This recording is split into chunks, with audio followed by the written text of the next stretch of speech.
system.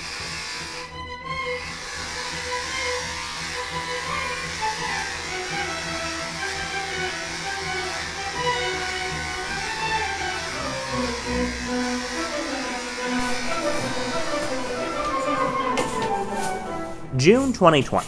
At the height of COVID, stores ran out of toilet paper, hand sanitizer, and eventually hair clippers.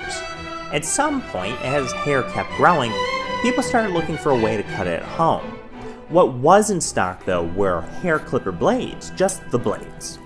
Now, I bought a 3D printer when COVID started, and I just ordered a set of blades, figuring I gotta be able to make my own hair clippers, right?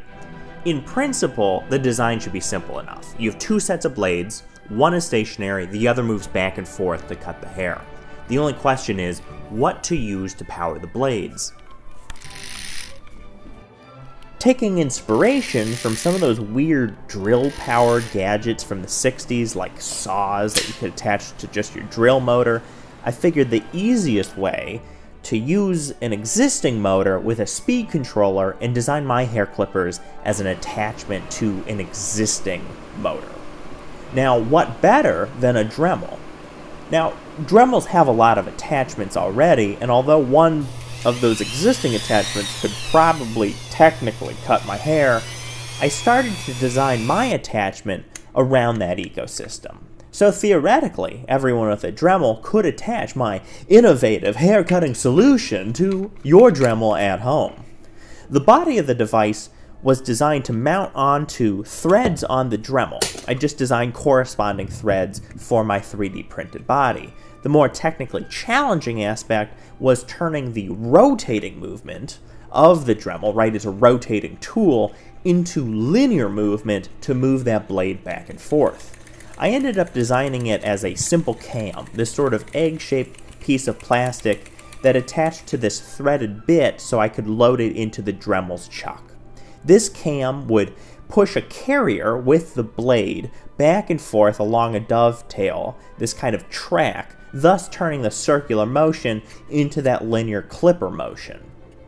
After some test prints to make sure that that motion, that cam system, and the dovetail tolerances were dialed in, I tested my Dremel on my leg hair, which it successfully shaved. Just for good measure, I clipped my other leg and my arms. I definitely wasn't stalling, but eventually I ran out of hair beside my head and I donned a pair of safety glasses because a homemade set of hair clippers powered by a rotary tool inches from your face, it seemed prudent to take a few precautions. Now, I didn't want to shave my head, so I printed some comb guides for the clippers, which you can see on the device, just so I could have a little bit of a longer haircut. And then I got to work on my shaggy locks. Now, there was a lot more hair on top of my head than on my arms, and the clippers quickly ran into trouble. Remember, the all too important cam, really the heart of the mechanical action, it was just made out of PLA filament, and eventually it got hot when it was getting bogged down with all the hair on top of my head, and it started to melt and deform, and eventually the blade stopped moving and you could hear the Dremel motor just spinning freely. I had been using synthetic grease, but it still had enough friction to eventually melt, especially when those comb guides and the blades really got gummed up with all of my dumb hair. It's what you might call a design flaw.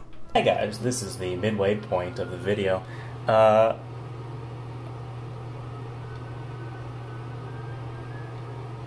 Short story, it does work. Long story, it doesn't work anymore. So what I did was I slowed down and I printed a few more of those cams just in case it got bogged down.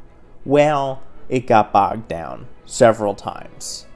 What really happened was it could only do so much hair at a time and you had to go very slow. And little old me, I just got so excited chopping off my hair that when you would just do it too quickly, it just got too hot and it would burn through those cams. And I just barely got through cutting my hair and I burned out that last cam. and so I printed just enough. But Dremel, if you're listening, I think we might have to do something, use a little bit more of a temperature stable plastic for those moving parts before we go into mass production. In the end, I did successfully cut my hair at home at a time when it was a little bit hard to find clippers, and I guess I could have used scissors, but I didn't. I used a Dremel. I cut my hair with a Dremel in 2020 during COVID with some weird 3D printed attachments. Have I ever used it again? No. Will I ever use it again? No. It's 2023 now when I'm making this video and when I'm re-recording this audio. And I dusted it off and there was still hair in it. I put it in a box and it's been sitting with hair in it for years. That's the end. Have a nice day. See, look, it's perfect. It's a perfectly good haircut. See, it's good. It's real good.